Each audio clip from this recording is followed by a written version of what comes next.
여러분들의 운동 프로그램을 완전히 변형시키라는 건 아니에요. 프로그램의 다양성보다는 여러분들이 그에 대한 원리를 이해해달라는 거예요.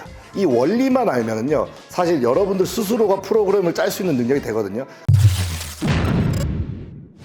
네, 안녕하십니까. 힙플렉스와 함께하는 프로들의 운동 팁, 프로팁 황철순입니다. 남자들이 등 운동을 하는 이유가 프레임이잖아요. 이제는 등 운동은 현대인이 필수 운동이 돼버렸죠. 그 남자의 속칭 아우라라는 거는 뒷모습을 봤을 때였거든요. 흔히 말한 등발이라고도 하잖아요.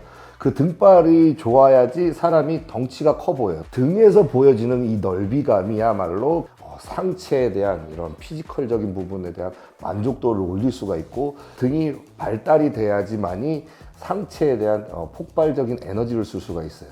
유도나 레슬링 보면 어때요? 상대를 끌어당겨서 제압을 하지 밀어서 제압하진 않거든요. 그래서 이 등 운동에 대해서는 여러분들이 단순 모양뿐만 아니라 신체 기능에서도 가장 중요한 역할을 하기 때문에 등 운동은 필수적으로 갖고 가야 되지만, 아무래도 우리가 눈으로 볼 수 없는 부위이기 때문에 굉장히 힘들다라는 거는 사실이에요. 근데 그 등을 하나하나 완성해 갔을 때의 성취감이라든지 만족도는 일상생활에서 얻어지는 것뿐만 아니라 보여지는 이미지에서도 시너지 효과를 낼 수 있는 곳이기 때문에 등 운동은 가장 필수로 넣어야 되고요.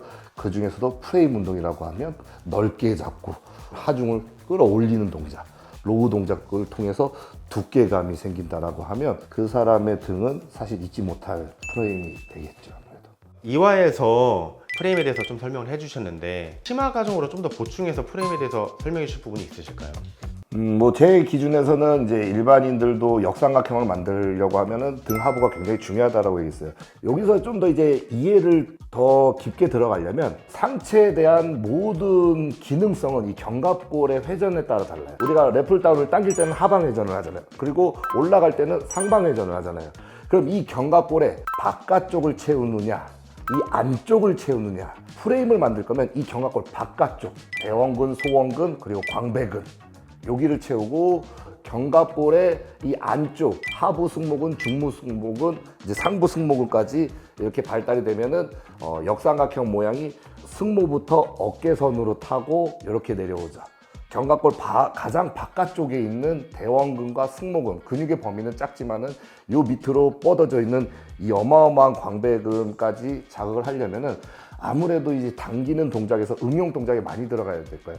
그립을 좀 더 다양하게 좁게도 잡아보고 넓게도 잡아보고, 그리고 위에서 아래로 당겼지만 이번에는 앞에서 뒤로도 당겨보고 밑에서 위로 당겨보고 하는 이런 동작들을 뭐든지 할 수 있어야 돼요. 그러니까 등 운동은 다양하게 해주셔야 된다는 거예요. 기본적인 보편화되어 있는 그런 등 운동은 랩풀 다운, 바벨로, 그게 이제 기본적으로 됐다라고 하면 이제는 좀 더 디테일하게 신경 쓰고 좀 더 이제 광배를 찢어 놓을 수 있는 좀 더 강한 프로그램을 찾아서 이제 가야 될 단계라고 저는 생각합니다.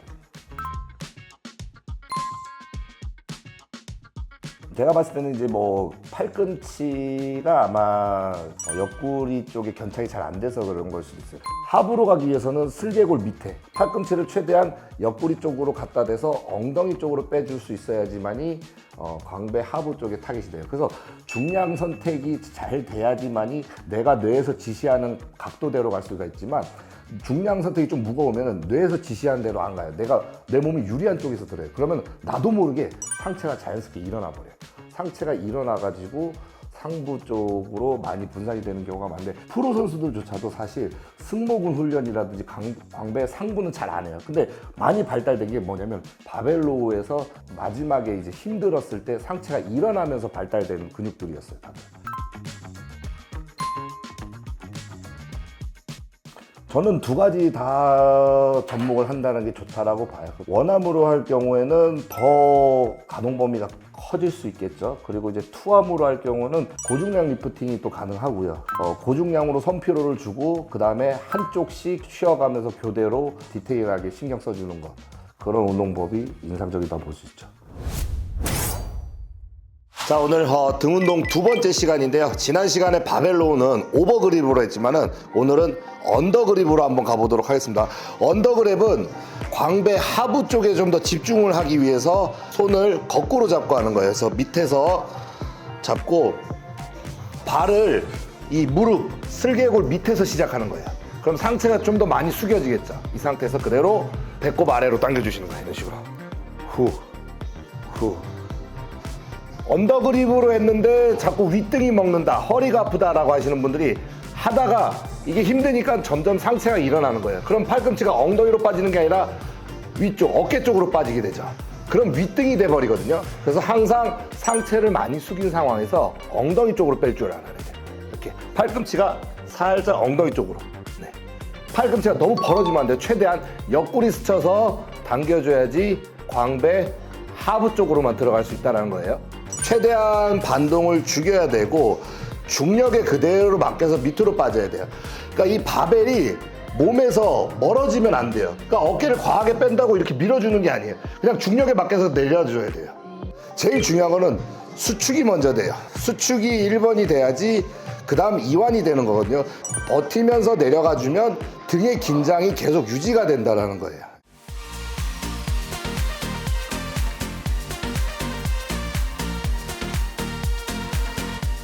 자, 이번에는 머신 운동으로 들어가 볼 텐데요. 자, 우리가 지난 시간에, 첫 시간에 등 운동은 이 형태를 운동을 했어요.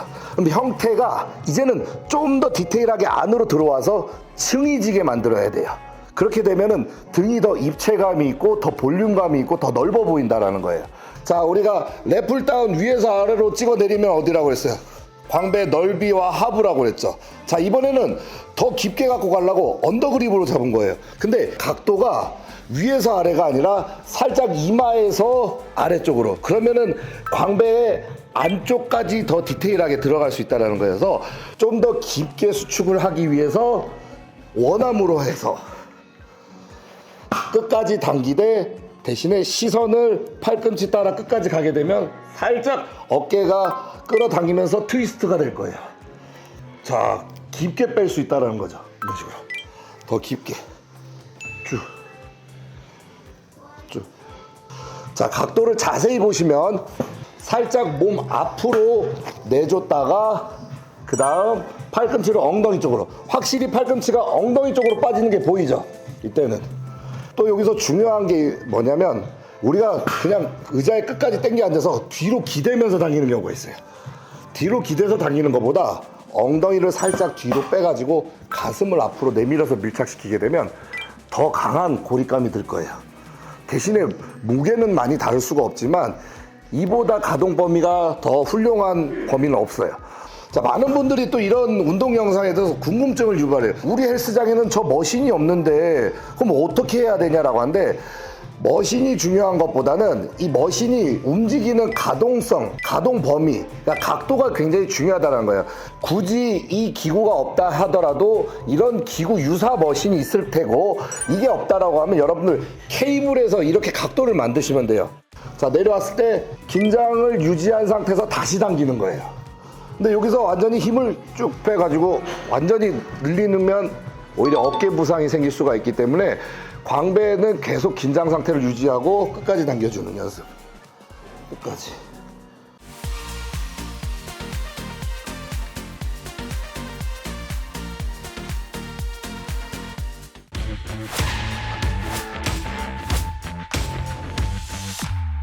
첫 시간에 등 운동할 때 시티드 케이블 로우를 등을 모아준다는 느낌이었죠. 자, 이거는 앞에서 뒤로 빠질 때의 역할이었고, 이번에는 밑에서 위로 당기는 머신을 사용해 보겠습니다.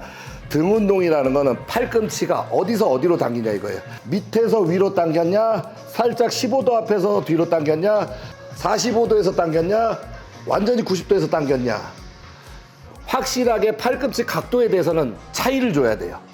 그러니까 내가 요렇게 앉거나 여기에 앉거나 바벨로에 앉거나 했을 때 팔꿈치 각도가 똑같으면 의미가 없다는 거죠. 그거는 마찬가지, 우리가 벤치에 앉을 때 항상 이렇게 당겨 앉잖아요.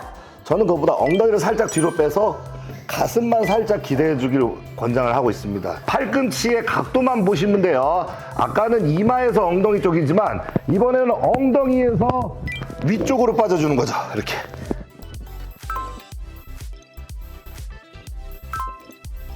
굳이 투함을 하시는 이유가 있으실까요? 모든 운동은 투암으로 해도 되고 원암으로 해도 되고 대신에 더 깊게 먹이려고 한 팔로 하는 것뿐이지만 덤벨 로우 같이 고중량을 끝까지 엉덩이 쪽으로 당기는 동작 같은 경우는 양손으로는 힘들어요. 한 팔로 살짝 한쪽 어깨를 까주면서 끝까지 당겨주는 거잖아요.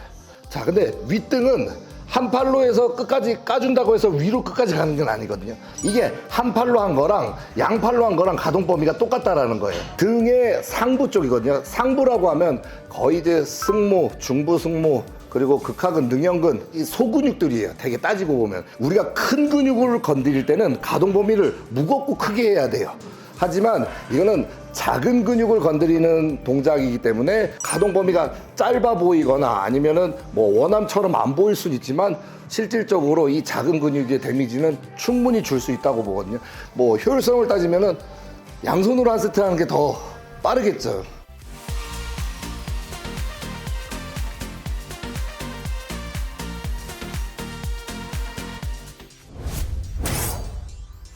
자, 오늘 이렇게 해서 등 운동에 대해서 지난 시간보다 조금 더 디테일하게 해봤는데 사실 루틴은 이 세 가지뿐만이 아니라 보통 한 5가지에서 7가지는 해주셔야 될 거예요. 지난 시간에 했던 그 프로그램을 그대로 다시 집어넣어도 돼요. 그럼 벌써 7가지 루틴이 돼버리죠. 그렇게 하면서 순서도 바꿔보고 하는데 여러분들의 운동 프로그램을 완전히 변형시키라는 건 아니에요. 관절에 대한 원리를 이해해달라는 거예요. 이 원리만 알면은요, 사실 여러분들 스스로가 프로그램을 짤 수 있는 능력이 되거든요. 다음 시간에도 마찬가지로 여러분들이 궁금한 점을 모아서 좋고 참신한 댓글 많이 남겨주시고요. 지금까지 피플렉스와 함께하는 프로들의 프로팁 여기서 마치도록 하겠습니다. 고맙습니다.